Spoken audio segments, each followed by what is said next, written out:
All right, while they figure out up front what we're going to do with that Nissan Altima, he doesn't want to leave it, and he doesn't want to wait. It's taking too long, and it's not doing anything. So anyway, we're going to go with this 2017 Ford Fusion. It's waiting for a hub bearing. It's actually pretty clean inside. I'm going to give it a 7. I wrote the mileage down for you. I'll turn the key on, listen to the key time. 115,000 gravity checking miles. 670 to be exact, 115,670.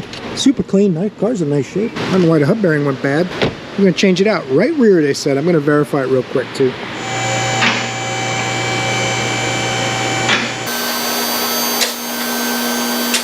Well, the rain's getting kind of crazy again out there, but I'll show you guys how I verify hub bearings in case you haven't seen my other videos. Got a coil spring suspension, especially you can just put your fingers on it and turn the wheel. And if you feel the spring vibrate at all, it's got a bad hub bearing.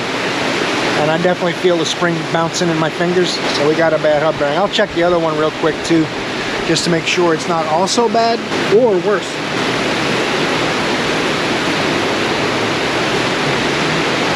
That one's completely silent, so we're gonna do right rear hub bearing. Oh goodness gracious, that's way too tight.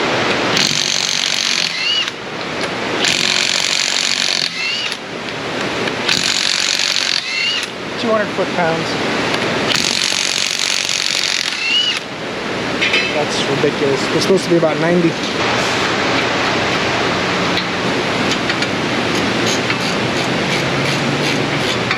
Pays 1 hour labor, should be easy, right? That's what I'm saying. 215s hold the caliper on. No point wearing yourself out. Once you break them loose, quarter drive does it. Doesn't make the phone ring, but the phone is ringing.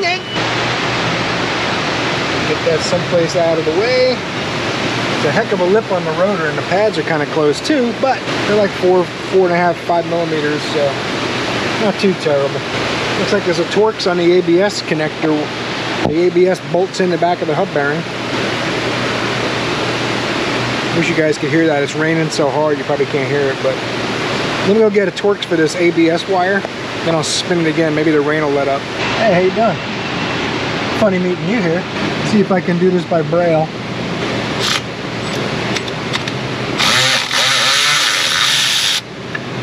Let me get my 15. There's 4 15s or 4 14s in here holding the hub on from the back. I should be able to use my little right angle impact or something and a swivel socket. Let's see if we can get that out. Uh-oh. That's not good. It's probably really loud with the camera stuffed in the wheel well, huh? Don't worry, I'll fix it in editing. No worries. Oh, it's not going to come out that way. Okay. If I grab my long ratchet and a short 15 socket, I can break them loose and then use it. The poor little Milwaukee just doesn't have the oomph.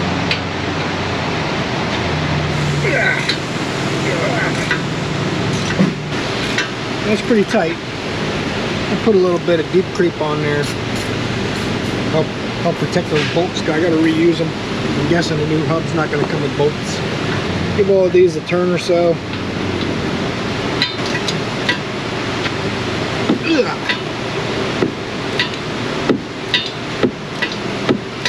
They are pretty tight.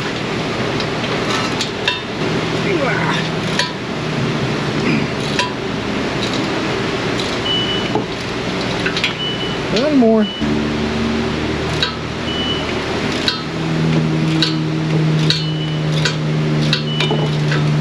think I'll just get my regular 3/8 ratchet so I don't have to worry about the head of that impact backing up into the shock.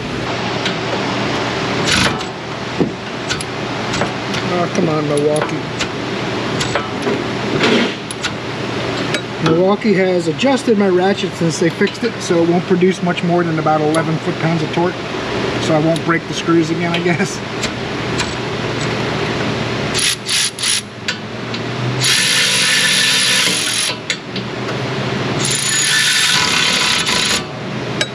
That makes me sad. The right angle impact's too wimpy, and the 3/8 has been neutered.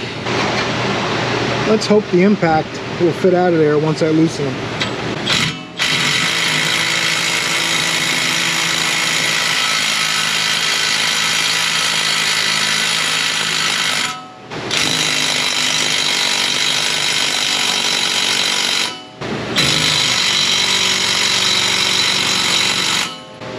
goodness, I turned it by hand to turn and it won't loosen.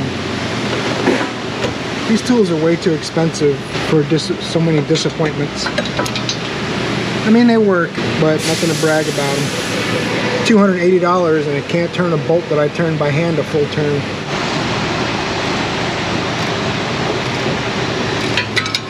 Let's take all of these out by hand. I'm gonna earn my hour on this one.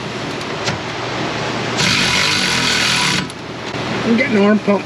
We're gonna do this with the ratchet whether it wants to or not.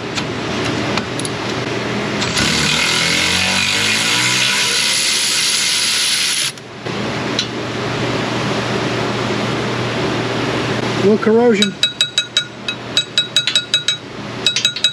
I'm gonna have to wire wheel that out. Last one. Let me get the slide hammered off, probably. Uh-oh.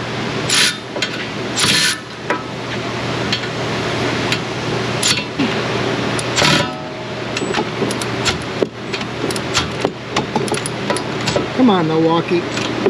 You can do it! And once it maxes out on torque, it shuts itself off. You have to let off the trigger and pull it again. It was a lot stronger before I sent it in, you son of guns.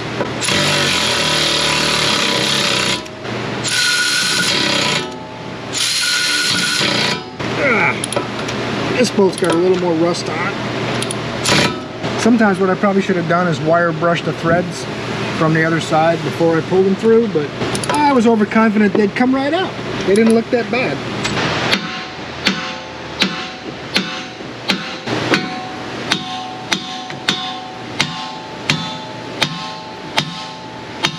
I might have to slide hammer it off. I was hoping for a little bit of luck. I think I'll get my air hammer. Sometimes you can turn them, hit them here with your air hammer.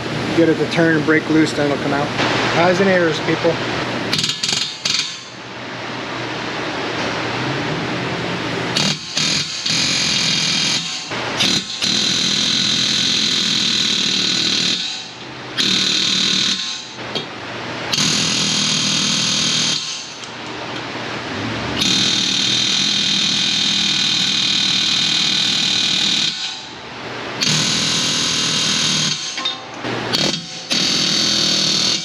It might come out now. I might have to slide hammer it. I don't know. Let's try.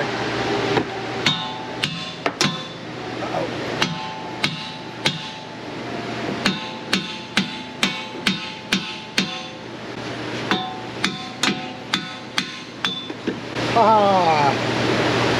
I win. You hear it? You can see it bouncing, right? It's bad, so that's good. There's a tool set I have. This is from a head porting kit. I'll give them a second to finish tightening the wheels.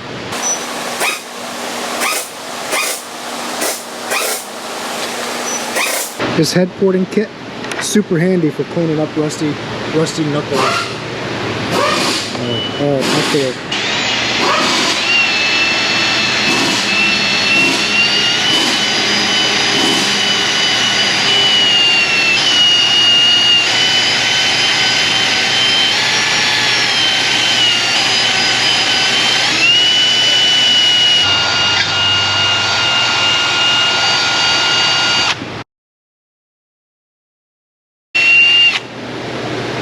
That's pretty good.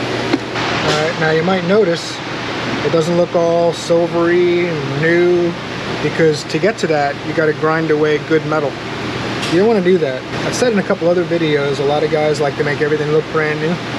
Your objective is to make it flat and try not to hog any metal out, because you're not going to remachine it by hand.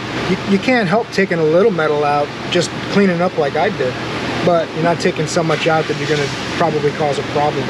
I scuffed this up until it felt nice and smooth. It doesn't look brand new, but it feels good. That's all that really matters. Everything's going to sit flat. Most of this problem is caused because cast iron and aluminum don't like being together. They don't get along. And Ford just said, who cares, it'll be out of warranty. Which Chevrolet does the same thing. I think only Honda is one of the few companies that makes an effort to keep incompatible metals from corroding together. Matter of fact, I wasn't even sure why that shim was on the caliper bracket on a Honda, and one of the Honda techs told me on my channel that It's because of the incompatible metals to keep them apart. They put like a stainless shim between the two materials, which that's awesome to hear. I wish they all did it. If they just had a little sleeve in this, then that wouldn't be stuck. But what do they care? It's out of warranty, right? Anyway, let's get the new hub bearing. Got a little bit of Tin Man in there, so maybe it'll be easier next time. This should go in without a fight. Perfect. Perfect. Well, I'm gonna clean these up on the wire wheel, on our bench grinder wire wheel real quick, and then we'll bolt it in. All right, now we're gonna have this thing back together in no time at all. Clean these bolts up nice. I bet you I could put them all the way on my quarter drive. Let's see.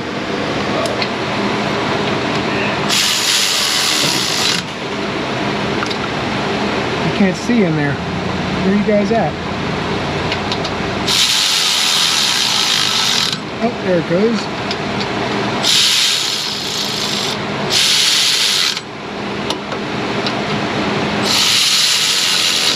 Yeah, once you get rid of the rust and corrosion, everything's easy. Of course, they're not tight yet. I gotta tighten them more than that. Ow. That's the torque spec. Your arm slams into the wheel well and you go ow. Perfect. I'm gonna go around these a couple times. I'm gonna use the torque spec good and tight.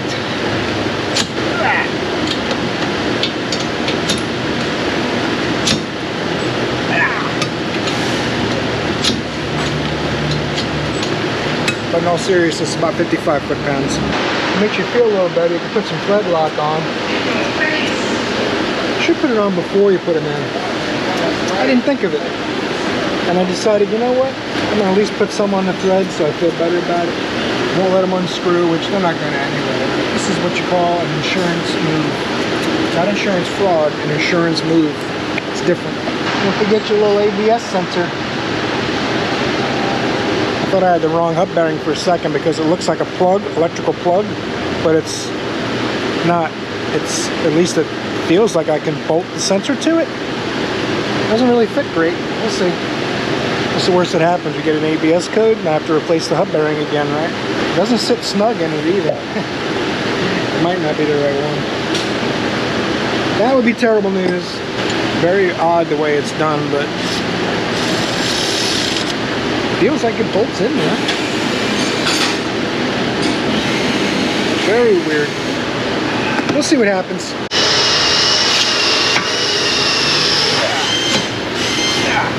Alright, calipers on, everything's buttoned up. Get that wheel on there and take it for a drive. Alright, that one goes there. That goes there. Ratchet. Can't go driving cars around until you torque the wheel down and put your tools away. By putting my tools away now, I also know I didn't leave any tools anywhere I shouldn't have. Right? I got no empty spots.